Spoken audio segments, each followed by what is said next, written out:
2021년 8월 19일 목요일 새벽 예배 주님 앞에 올려드리십니다. 먼저 다같이 사도신경으로 신앙 고백 드리겠습니다. 전능하사 천지를 만드신 하나님 아버지를 내가 믿사오며 그 외아들 우리 주 예수 그리스도를 믿사오니 이는 성령으로 잉태하사 동정녀 마리아에게 나시고 본디오 빌라도에게 고난을 받으사 십자가에 못 박혀 죽으시고 장사한 지 사흘 만에 죽은 자 가운데서 다시 살아나시며 하늘에 오르사 전능하신 하나님 우편에 앉아 계시다가 저리로서 산자와 죽은 자를 심판하러 오시니라. 성령을 믿사오며 거룩한 공회와 성도가 서로 교통하는 것과 죄를 사하여 주시는 것과 몸이 다시 사는 것과 영원히 사는 것을 믿사옵나이다. 아멘. 찬송가 94장 찬송 올리시겠습니다.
아멘.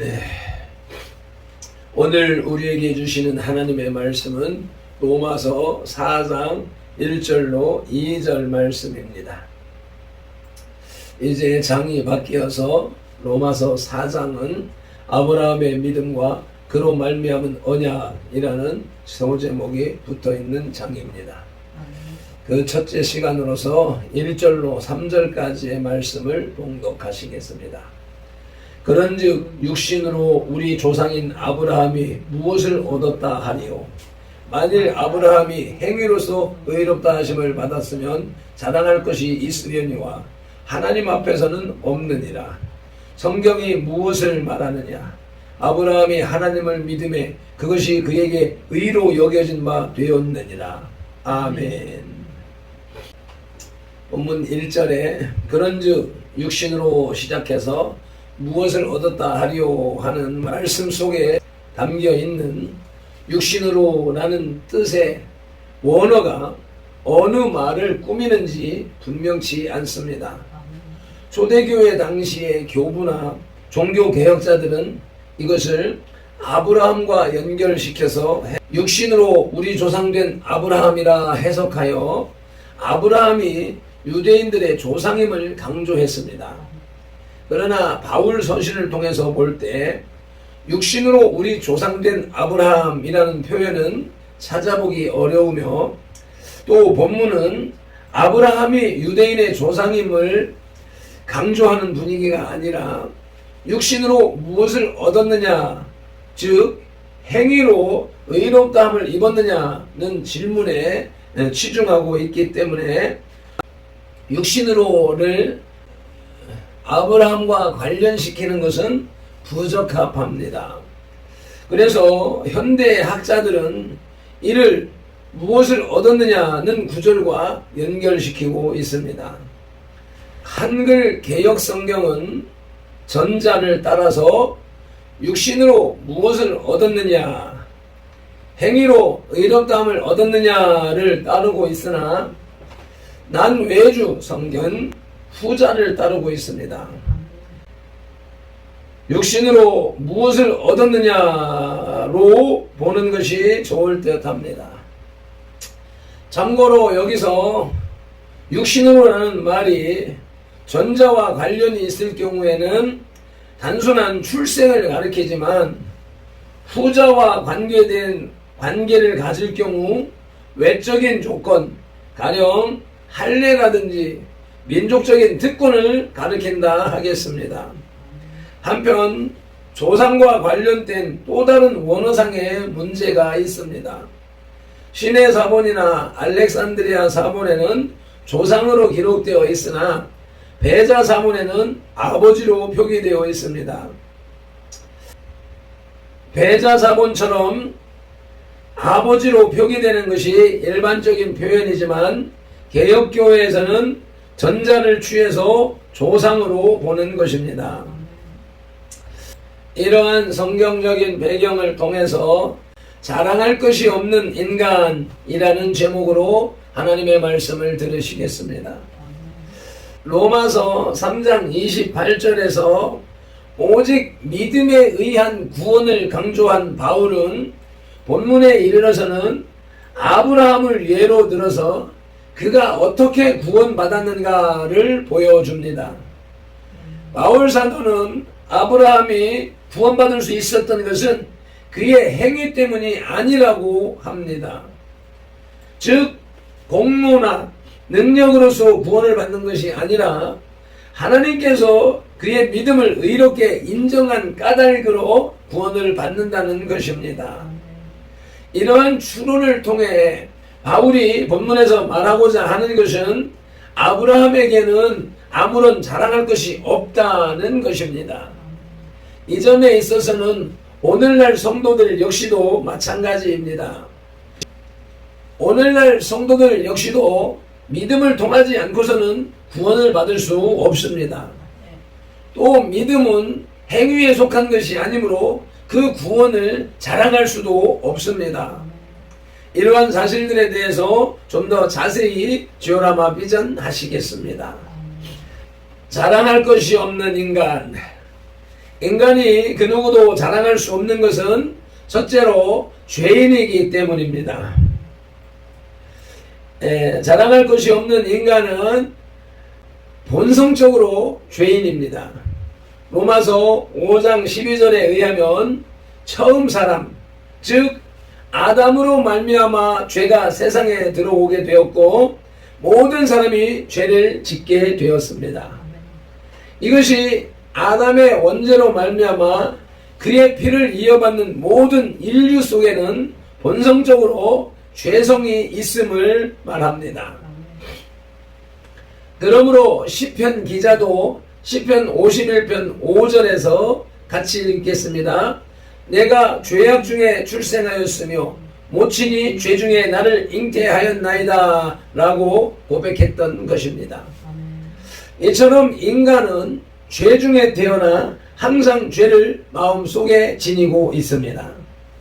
그런데 이 죄는 주로 교만이라는 형태로 나타납니다.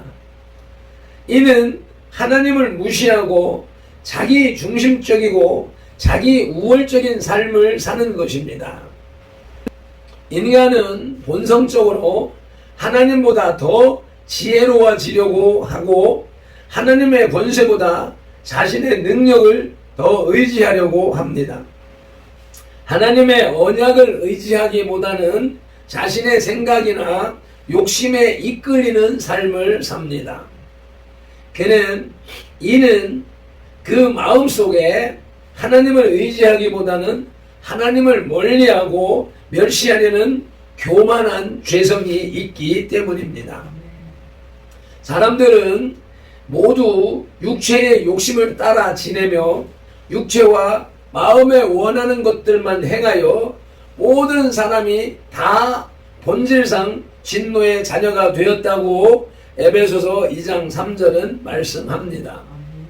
그래서 결국은 창세기 19장 24절에 소돔과 고모라 사람들처럼 하나님의 진노의 유황불에 멸망할 수밖에 없게 되고 사무엘상 15장 8절에 아말렉 사람들처럼 하나님에 의해 진멸될 수밖에 없습니다. 또한 여호와의 날이 이르면 모든 땅이 황무케 됨과 같이 죄인은 멸망당하여 구원받을 수 없습니다. 이사야 13장 9절로 10절 말씀을 봉독하시겠습니다. 보라, 여호와의 날 곧 잔혹히 분냄과 맹렬히 노하는 날이 이르러 땅을 황폐하게 하며 그 중에서 죄인들을 멸하리니 하늘의 별들과 별무리가 그 빛을 내지 아니하며 해가 돋아도 어두우며 달이 그 빛을 비추지 아니할 것이로다. 아멘. 인간의 현실은 바로 이와 같기에 하나님 앞에서는 아무것도 자랑할 수 없고 오직 부끄럽고 수치스러워 하나님 앞에 제대로 설 수도 없는 것입니다. 그래서 베드로도 누가복음 5장 8절에서 예수님께서 하나님의 아들이심을 깨닫자마자 즉시 예수님 무릎 아래 엎드려 주여 나를 떠나소서 나는 죄인이로소이다 라며 주님께서 자기를 떠나기를 원했던 것입니다. 아멘. 자랑할 것이 없는 인간은 둘째로 죄에 얽혀 있습니다. 사람은 태어날 때부터 본성적으로 죄인일 뿐만 아니라 세상에 사는 동안에도 죄악을 떠나지 못하고 죄의 권세에 얽매여 있습니다.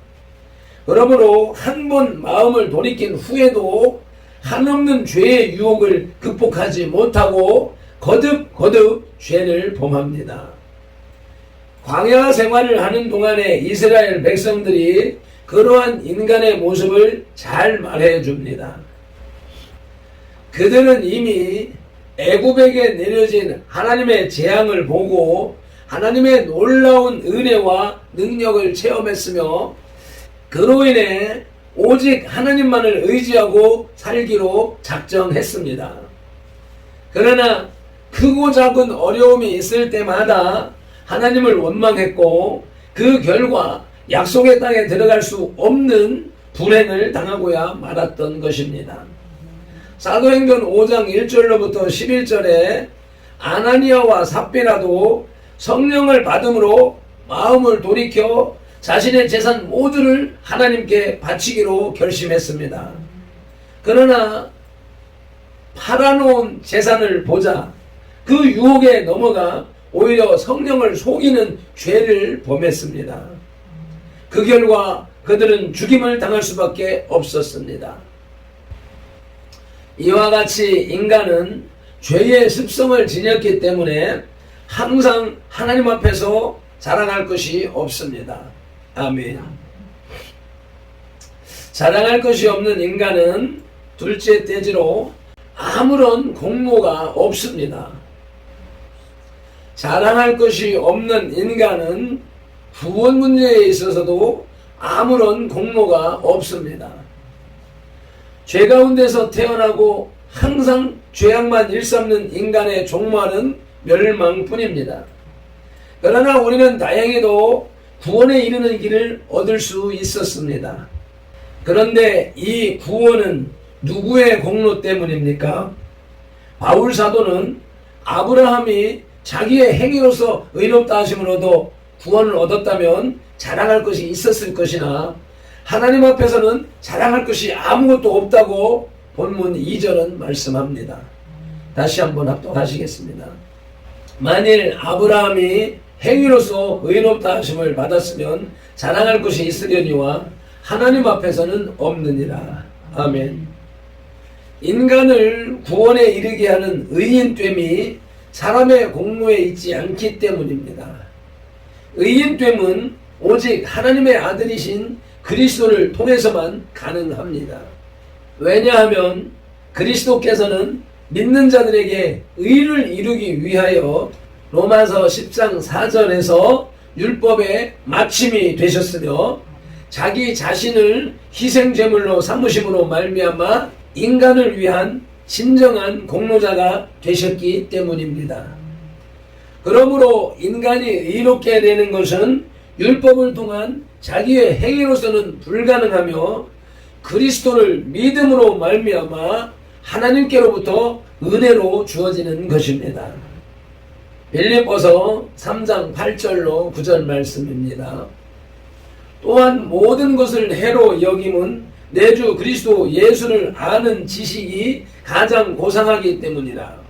내가 그를 위하여 모든 것을 잃어버리고 배설물로 여김은 그리스도를 얻고 그 안에서 발견되려 함이니 내가 가진 의는 율법에서 난 것이 아니요 오직 그리스도를 믿음으로 말미암는 것이니 곧 믿음으로 하나님께로부터 난 의라. 아멘.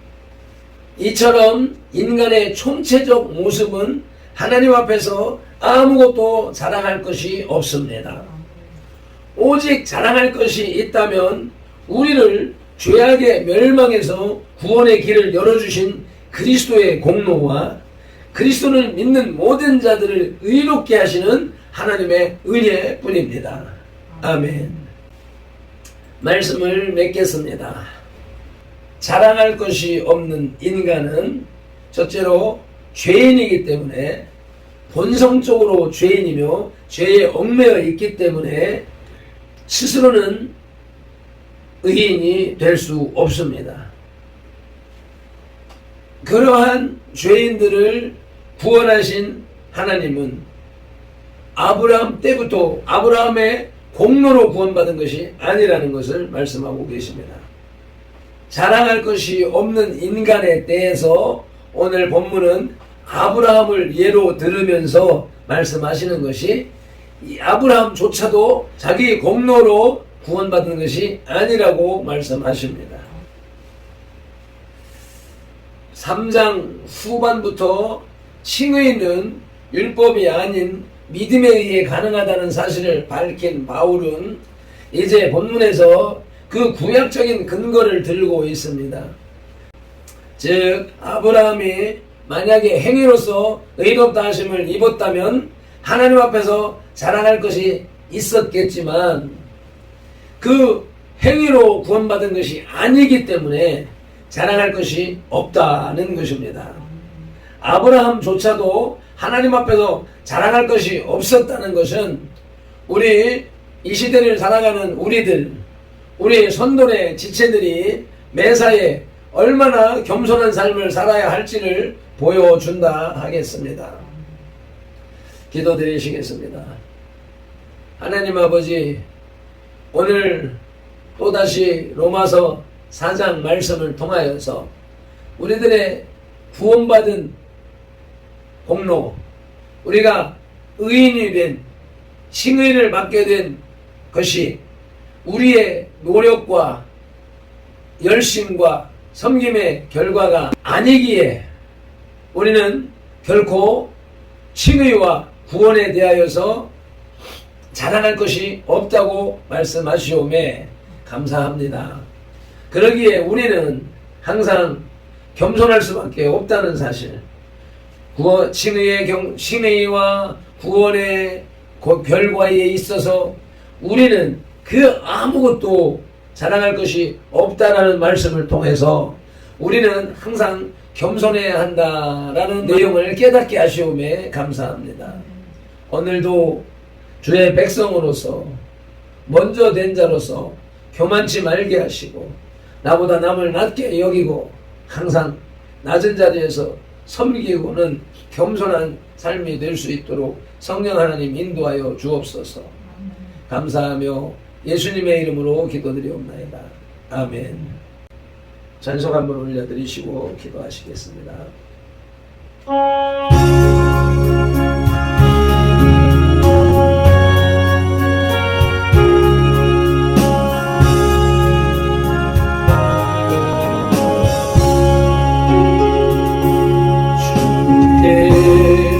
주보다도 귀한 것은 없네. 이 세상 무기와 바꿀 수 없네.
말씀을 붙잡고 겸손한 삶을 살게 하옵소서.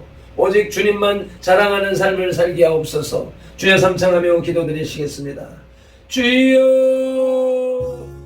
주여 주여. 아버지, 아브라함조차도 구원받은 바가 아버지 그의 공로가 아니라고 말씀하십니다. 인간은 그 누구도 칭의와 구원에 있어서 자랑할 바가